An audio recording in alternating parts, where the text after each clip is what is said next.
Alright, so let's take a look at what the PigBus is all about. So let me fire up my my simulator, and I'm going to make this a little smaller so it fits better in the window. And so I've got my simulator running, and I can say help pig, and it will tell me about the PigBus virtual bus. Basically, you talk to it through 3 registers, starting at whatever the base address is, which for us is going to be this address, 6400. And there's 3 registers. We work with a slot register, which says, okay, I want to plug a device into a physical slot and then communicate with it, and that can be one of 255 device slots. A command status register, CSR, and a data register. And the meaning of CSR and data, that depends on the device you're using. That's something you get to set up.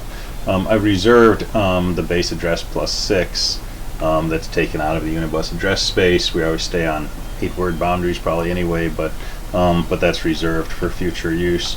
If I say show pig, I can see the address space that it's sitting on. It vectors through location 140. It has a bus request priority level of 4, and it does put itself on the simulator event queue periodically to check to see if there's any devices requesting interrupts. If you're going to disable the device, you need to turn off this interrupt polling. So you set that to off, and then you can disable the device completely.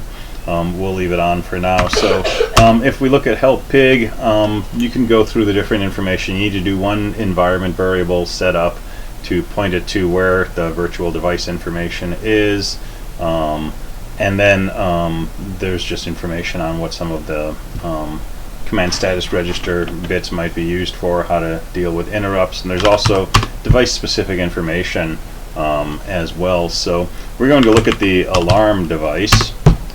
And it's basically just an alarm clock general timing system. So let me go ahead and load in some sample code that I've already created and run this. And what this is doing, let me turn my display up here to the display register. This upper byte of my output is counting, and it's incrementing once per second. That's using an alarm clock that's set for a 1-second interrupt period. The lower 8 bytes are not counting right now because my alarm clock is disabled. If I want to load a particular period into that clock, I can do it through the front panel. So if I flip switch 10, that's going to give me a value of 1024. 1024 milliseconds is about 1 second. So now this lower byte is counting up 1 per second. If I do switches 10 and 11, that's going to be 3,000 milliseconds, 3 seconds. So every 3 seconds this increments by 1. And if I put in a value that's very small, like 64 milliseconds, then it counts very rapidly.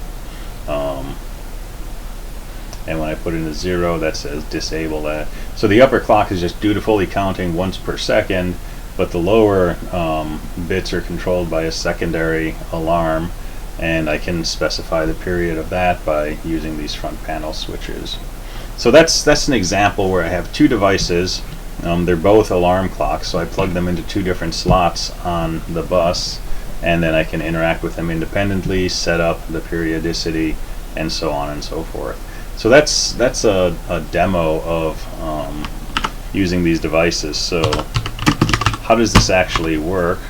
Let's look at devices, alarm, and let's look at the command status register. The CSR basically has just a few bits it cares about. If I set bit 0, that means I want to set the interrupt time, right, the time before the timer expires. So I load a value into the data register, that's the number of milliseconds, and then when I turn on this bit, that sets the period of the timer. Bit 1 I can turn on to ask, is the timer expired, and the system will let me know by setting bit 2 if it is, or clearing it if it's not. And then I can also enable interrupts by turning on bit 3. So we can interact with this through the simulator here and get some ideas of how the system works. So the first thing I'm going to do is reset the system, because I've been sitting here with the simulation stalled, but these devices have continued to run in the background, and in particular request interrupts. So if I were to start running my system again, you can see it's going to count very quickly because all those interrupts have been queued up and are coming in. So, you know, freezing time by hitting a Control E and coming back here is kind of an artificial thing to do. All right, and so let's take a look at the alarm device itself. So if I do help on the Pig and I go into devices and I say alarm, it tells me it's a general alarm clock timing system. I can dig into the command status register bit fields and see exactly how to communicate with this device. And it's a really simple interaction. Basically, when I want to have it signal an alarm at a certain interval, I load the number of milliseconds I want into the data register, and then I set bit 1 in the command status register, and that says load in this time to your period register. And then at any point I can say, has the time expired, and by setting bit 1, and it will either set or clear bit 2 to let me know if the timer has expired or not. I can also enable interrupts by turning on bit 3 in the CSR. So we can do this from code in a little bit, but let's just play around with this a little bit from the command line. Before we do that, we need to actually look at how we interact with the PigBus itself. So all the interaction is done mainly through two registers, command status register and a data register, but we also need to indicate which device we're talking to, and we don't access this by device number, we access it by slot number. So we think of 255 slots, we can plug different devices into those. We do that device insertion by talking to the base address, which we call the slot register. And the first time we do that, we send in a 16-bit number. The upper byte is the device number, the lower byte is the slot number into which we are plugging that device. And so for us, the alarm is device 4, and let's just, I don't know, plug it into slot 1 for no particular reason. So I'm going to start all this by saying, let's deposit, and I'm going to specify this in hex. Let's go into slot 1 with device 4, so the upper byte is 4, that's the device number, the alarm clock, and I'm putting it into slot 1. When I do this, I have a command dev which just runs a PS and does some subscripting. When I do this, if I run that dev command, I will see that I have a process running called alarm. Right, that's the virtual device, and each device that is active is its own process running in the background of the system. If I reset the device, then that process goes away. So let's go ahead and plug that device into slot 1 again, and I can specify a timing interval by loading that interval into the data register. So let's deposit in decimal into the data register 7,000. So that's 7,000 milliseconds, 7 seconds. And now I'm going to deposit into the CSR a 1. That's going to turn on this first bit, which says set the time interval. So I have the right number of 7s. So now my alarm clock is running, and every 7 seconds it should expire. And when it expires, it should turn on bit 2 in response to my setting bit 1. So I'm going to deposit a 2 in here which says, has your time expired? And then I'm going to examine that register. CSR register. I'm going to examine that register, and that 4 tells me, yes, time has expired.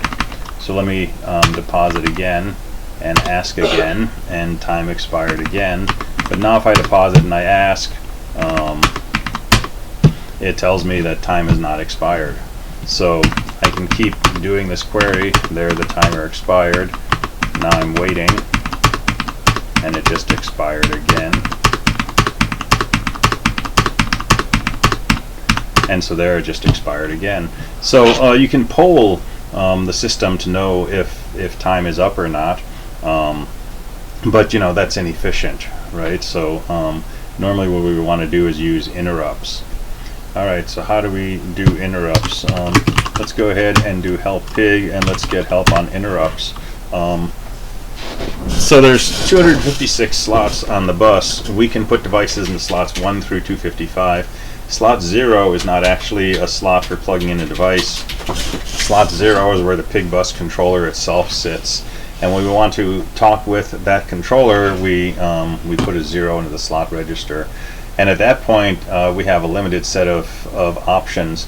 We can load a 1 or 0 into the command status register to enable or disable interrupts. And if we get an interrupt, we can read the data register, and it will tell us the ID of the device that requested an interrupt. So let's go ahead and do this.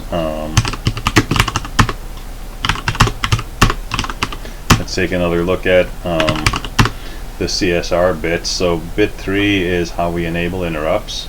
0 is the interval time, and we're not going to use 1 and 2 because we're not polling. So let's go ahead and reset the system. Alright, so basic interrupt management.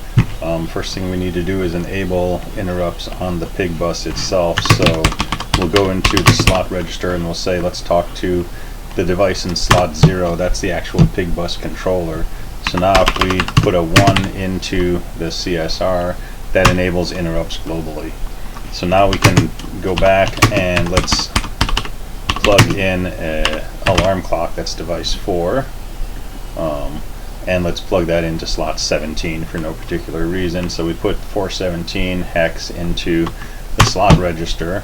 And now if I come over and I run this dev command, which does a PS with some filtering, I can see I have a process named alarm running. That's the actual virtual device.